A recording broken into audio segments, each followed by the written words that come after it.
Hey everyone, welcome back to FPL Fran. Today's video is going to be my transfer plans video. We're clearly in an international break, so things are going a little bit slowly from the FPL front. We'll quickly recap my game week 11, talk about what I think my team is looking like, some of the major shifts in terms of team strengths and players, which obviously will be covered by a what we have learned video as well.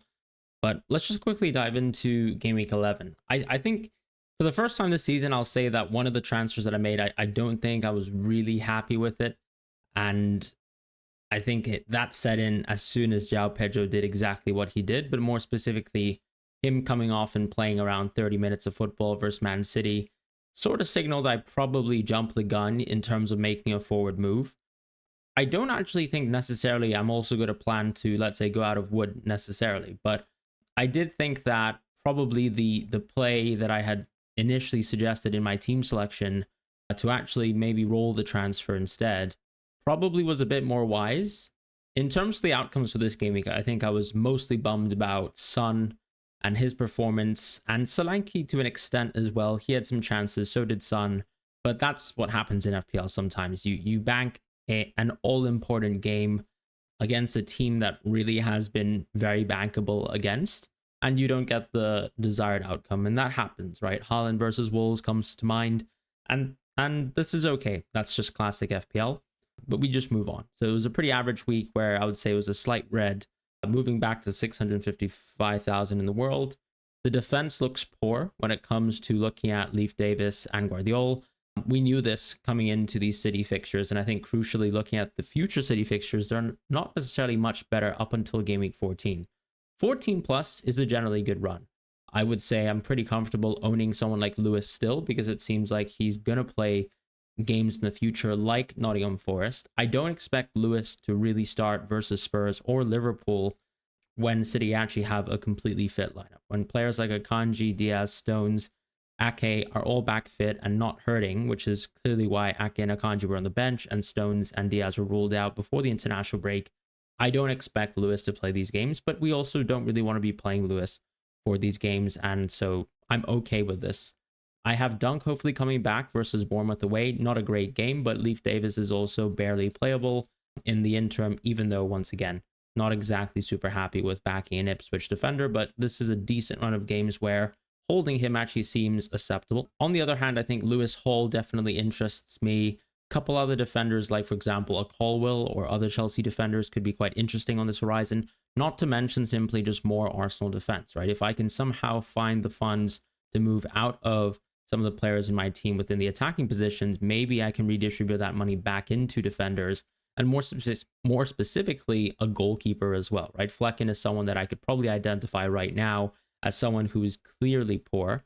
We know that even from some of the worst teams possible, you can still pull out great goalkeeping performances, but unfortunately Flecken does neither, right? He does a lot of saves per game, still loses his clean sheet. We've experienced the roller coaster, and it's been poor. I think the outcome has been pretty poor as a Flecken owner, considering the run of games. We know that Brentford have become much more of a team that is offensively strong and defensively weak compared to the rest of the league, and that's unfortunate, but it is what it is. I think Gabriel is someone that I look quite fondly towards owning, and in the future, I would say that my defense is most likely going to be Gabriel, Guardiola, and Dunk for the foreseeable. In the midfield, when I have players like Salah, I'm quite happy I did make the switch. Clearly, it's been a very lucky outcome, but I think we have to say that Salah has just been absolutely incredible this season. So my hat's off to him and anyone who really started the whole season with him and has kept him, because he's just been a beacon of consistency. But you also have to be fair, and I think just say when there were chances in terms of big fixture swings, when Salah had games like, let's say, Arsenal and Chelsea and things like that, and Haaland had much easier games, I do think it was still very much reasonable to back Haaland over those runs of games where you would be considering Haaland or even not having Salah. And as it turns out, of course, he had still good chances within some of his tougher games, and even, for example, in opportune games, like let's say, if I remember, for example, one of the Bournemouth or Wolves games, like going back into the season. Yeah, I mean, I think that Wolves game was where he just got a penalty close to the end of the game, and of course, that sort of performance looks much more bolstered. But over the course of the season, he's just been incredible, so that's fair play to Salah. Mbeumo, I do think that when we look at someone like Mbeumo, he's been fantastic all season long. Has it looked much worse recently? Absolutely. And we can see the expected goal involvement in the last few games has been poor outside of the sort of key home game versus Ipswich. And I think that's normal. It just shows you that players in FPL are still fallible to fixture runs. And I do think for anyone who actually has plans to move out of Mbeumo, if you have that sort of luxury, I think definitely 14 plus is a run where you can be without someone like Mbeumo, because that is truly a poor fixture run. And it really doesn't get any better up until Gameweek 23. So that sort of, I think life without Mbeumo is very much foreseeable in the future, but does it have to be now? I don't think so. With Son, clearly I was planning to do Son to Saka, but the biggest thing, of course, is that sort of early Saka substitution. Yes, many people will say that it's an international break injury. I don't have any specific information into Saka and his sort of, I guess, injury, but we had this exact same situation coming off of the previous international break where he came off injured. People thought that Saka would be totally fine, and he wasn't fine. I do think it's possible that Saka can come back and play, but you also have to be realistic. Teams like Arsenal, teams like Liverpool, and teams like Man City will come out of this international break with two very tough fixtures back-to-back after their first Premier League game. Liverpool, for example, have a back-to-back lineup of something like Real Madrid, plus then the Man City game. Arsenal have a slightly easier Champions League game, but you can see that Saka probably will have to have his minutes managed over this run, even if he's not injured. And I still think in a game where they were still trying to win versus Chelsea, him coming off a little bit earlier, same with Declan Rice as well, does indicate that there's something prevailing. Whether that's significant enough for him to not be my transfer for Game Week 12, we'll talk about that in a moment. As far as Palmer, he's just a very easy hold over this run. Going back all the multiple weeks ago when I actually took Bruno out of my team, clearly the outcome has I think gone clearly in the opposite direction, where maybe I would be holding Trent and feeling bad, but Bruno would be such a nice own right now compared to, let's say, Son, I would say, who has been pretty uninspiring. Whereas Bruno, I think a lot of people are looking for upside, right, from Amorim and the run of games. I would still say that for me, this is a bit of a tight window considering Bruno, particularly in a landscape where maybe I don't think Saka's fit. I still think that fixtures like 14 and 16 are really poor. Even 15 is arguably bad. So the way I look at someone like Bruno is I either go for him here right now in Game Week 12, or I don't see myself with Bruno up until Game Week 17, and it's purely just a fixture play. And I think that's okay to see Bruno as someone like that. I don't see him as necessarily essential unless you can go for him this week. And clearly last week was the specific week to go into Man United players because you would be jumping onto that Leicester run. And that's that. So those are my thoughts in terms of the midfielders. In the front line, I think a lot of people will be pessimistic about Solanke once again. It's nice, though, that he still had chances versus Ipswich. Clearly, you probably would expect more. I mean, when you look at, for example, some of the odds numbers, when you look at some of the expectations generally from models, we wanted more from Solanke versus Ipswich at home. What I can say this season is that he's had clearly sort of really big up games and down games. And you can see the sort of expected goal involvement in certain games here. It's been extremely high this season. And honestly, as an average over the course of the season, Solanke is no worse than other players like a Havertz or an Isak in open play. And I think that is just a good enough argument to say that he's not necessarily an essential sell. With Wood, clearly I knew that I was jumping into what was clearly Wood and Rodgers rotation. So I can't play Wood, or I'm not planning to play Wood versus Arsenal and Man City or even United.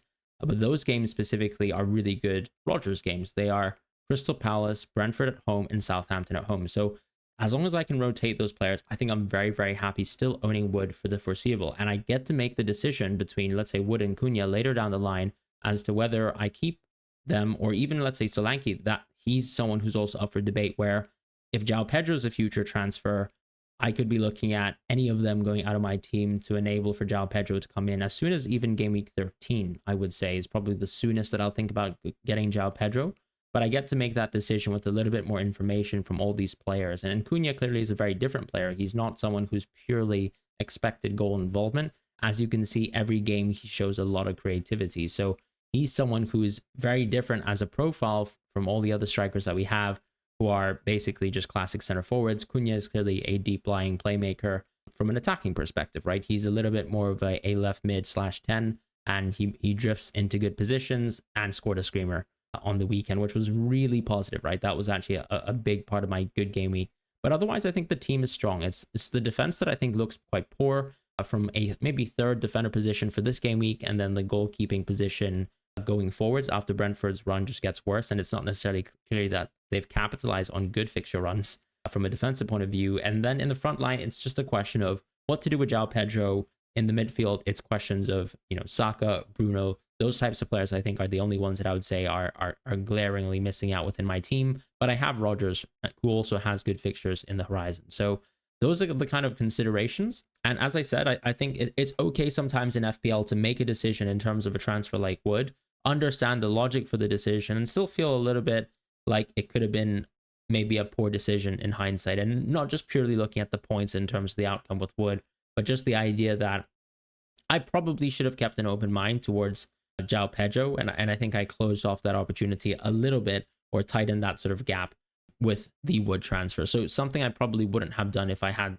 I guess, the information that João Pedro was probably fit enough to come off as a super sub in the Man City game. But we also understand that this period's going to be very dense and the fixture's going to come thick and fast. So maybe I can wait a little bit more to see if João Pedro's fit, and Bournemouth away is a good assessment of that, an indication. So that's going to be my sort of review of Game Week 11. We can jump into quickly my transfer plans now for Game Week 12.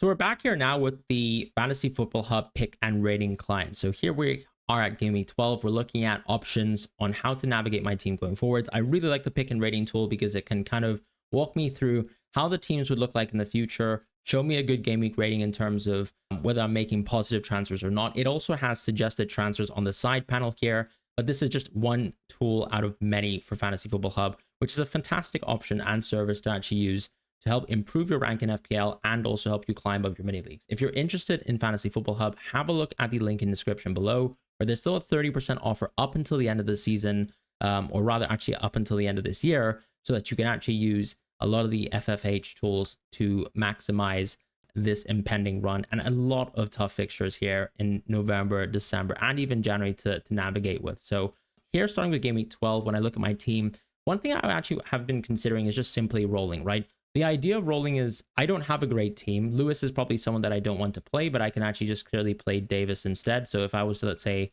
change my team around, I can just make Lewis Davis here, especially if I, as I said, based on my reflection of the Man City team, I'm not really thinking that Lewis is going to start here in this game.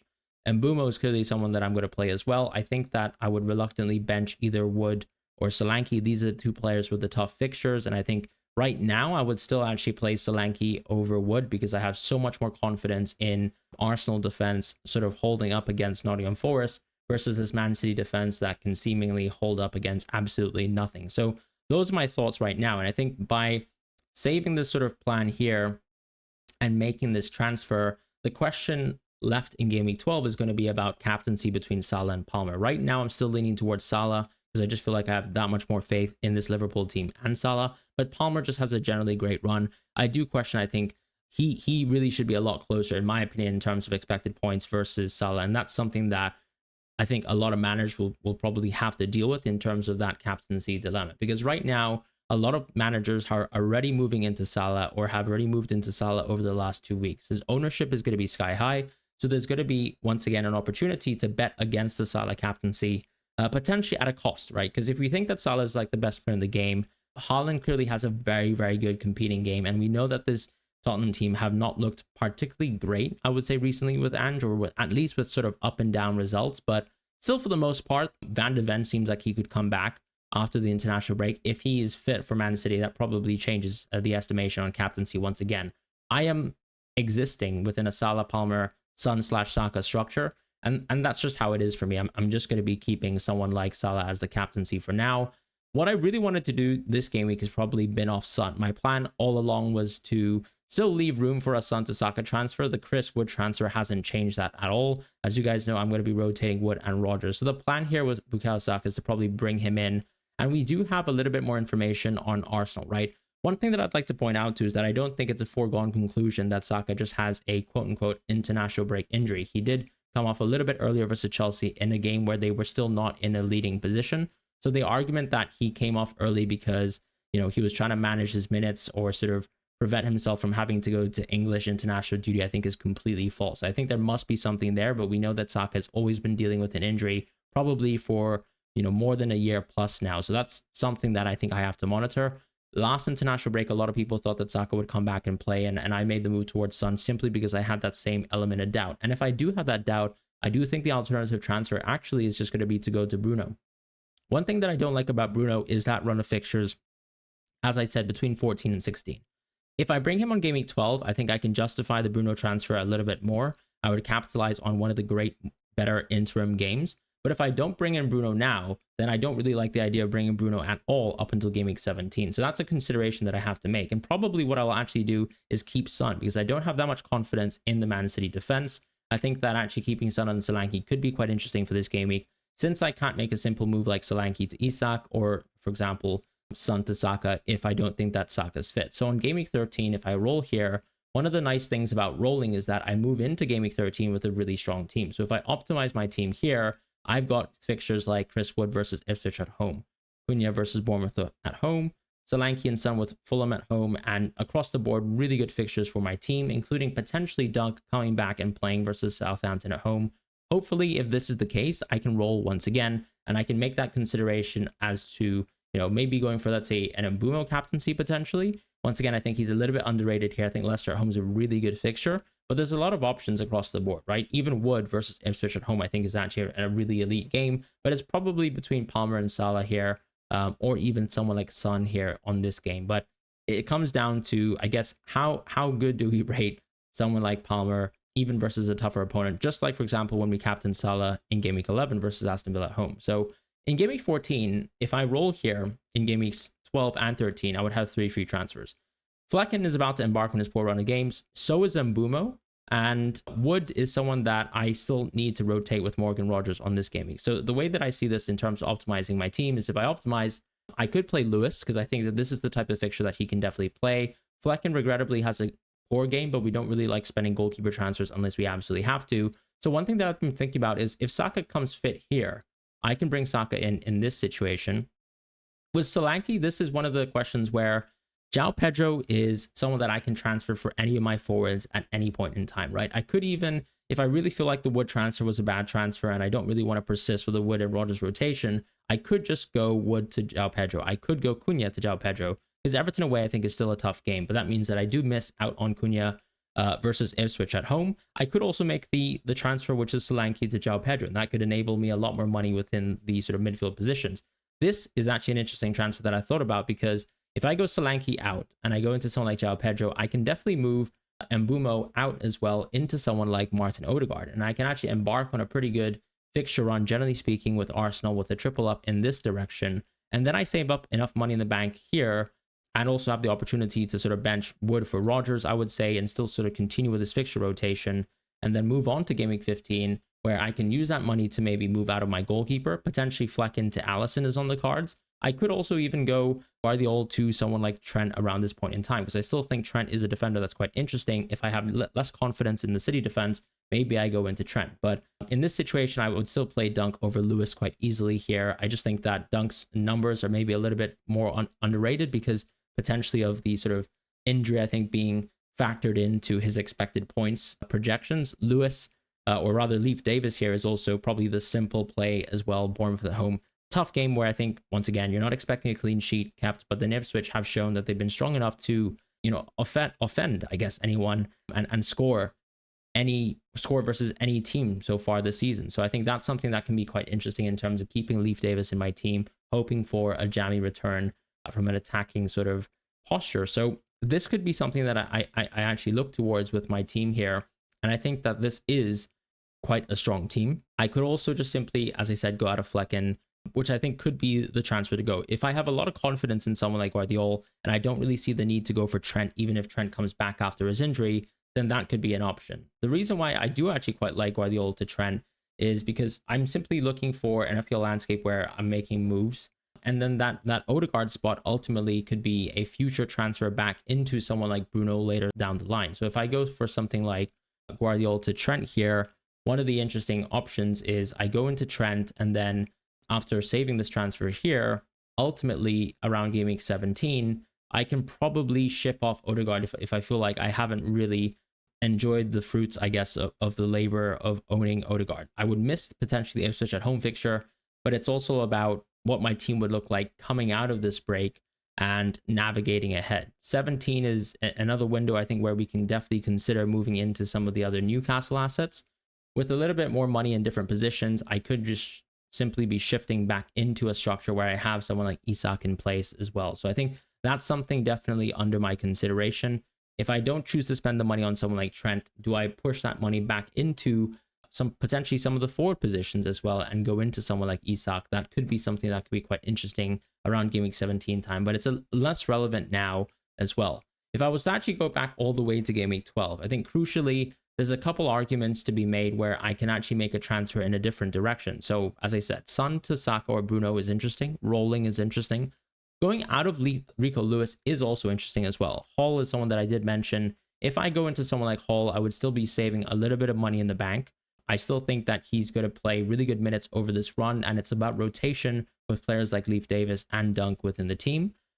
Crucially, it gives me a little bit more money so that I can sort of respend in other positions, and it gives me a bit more of a bank, right? If I, let's say, wanted to stop the Saka transfer, but still want to keep it open in 2 weeks' time, it's nice to have a little bit more money in the bank anyways, so that I have the flexibility to move into those spots a little bit more calmly. So that's something that I've thought about in my mind in terms of going for a Hall here, probably rotating once again, or sorry, not rotating at all, playing Dunk in this situation over Hall. And actually, once again, if I optimize my team, going towards Game Week 14 instead with actually 2 free transfers in this position, which would be something that I still think means that I can go in and out of players like Son and Solanke in this juncture, 2 players like Saka and João Pedro. That's definitely on the cards. And João Pedro can be for anyone on my team, quite frankly. So that's something that I've been thinking about, generally speaking, but all my transfer plans revolve around a couple key players. So it's, at the end of the day, going to be players like Hall, or maybe even no defender whatsoever. One thing that we can be thinking about too is,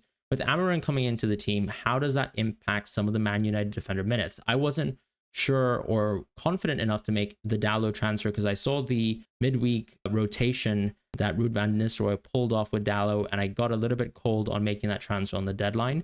I was pretty confident that Mazraoui was someone who was going to be a really good pick for Ruud, but then the question is going to be, with under Amarim, do I have that same level of confidence? And I still don't, because I clearly haven't seen Mr. Amarim's Manchester United. So that's something to think about too later down the horizon. Do we think about bringing in players like Man United defenders probably after that tough run of fixtures between Game Weeks 14 and 16 and actually saving our transfers so that we can actually get there at the end of the horizon? Or are we also thinking about maybe bringing Bruno into the team on Game Week 17 as well? He's definitely on my mind.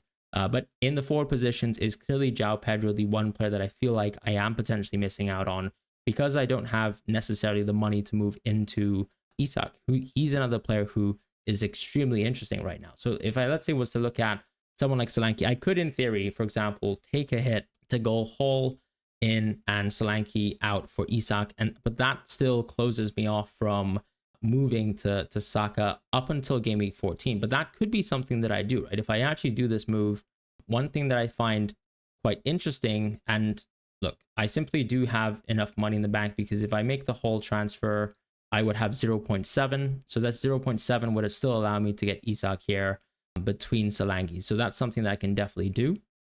And then actually, I suppose the question is, if I go out of players like Cunha and Wood, I would still have enough money by going into João Pedro on Game Week 14 with 2 free transfers, by rolling Game Week 13 to go out of Son and Game Week 14 and actually go out of one of Wood or Cunha. So that's another option as well. Like if I really want to move into an Isak structure and a Newcastle friendly structure, given that they actually seem to be playing well, Isak's been in form, and ultimately Hall seems like he's got good nailed minutes, then that is another option that I can move towards if I have a lot more confidence in this Newcastle team as well. That's something that I've thought about, but it's a little bit more risky. And I think taking a hit does feel a little bit unnecessary because ultimately coming out of that West Ham at home fixture, Newcastle still have up and down games, right? Liverpool is still a tough game. Crystal Palace away is probably still projectively a little bit tougher. And the question is going to be, is that enough of a gulf to, I guess, capitalize on that hit for Solanke out? Maybe it's not. And so that's something that I've been thinking about too.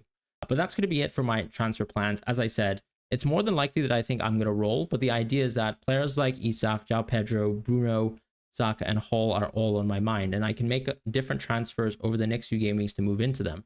Later down the line, we're going to be reconsidering more Man United players, potentially more Liverpool players as well, coming out of, for example, the Man City fixture game, and thinking about, whether we go into cheaper players like maybe Alisson and Konate in terms of investing into the defense, or simply as well spending that sort of money on more expensive defenders later down in this horizon by going into a Saliba potentially, or maybe going into an Odegaard from the Arsenal team, or even, let's say, Liverpool, Trent, and Virgil van Dijk. So those are kind of my considerations right now. I think from a Game Week 12 perspective, a lot of options are on the cards. I am closed off from Isak, so I think that's something that probably changes my move compared to other managers.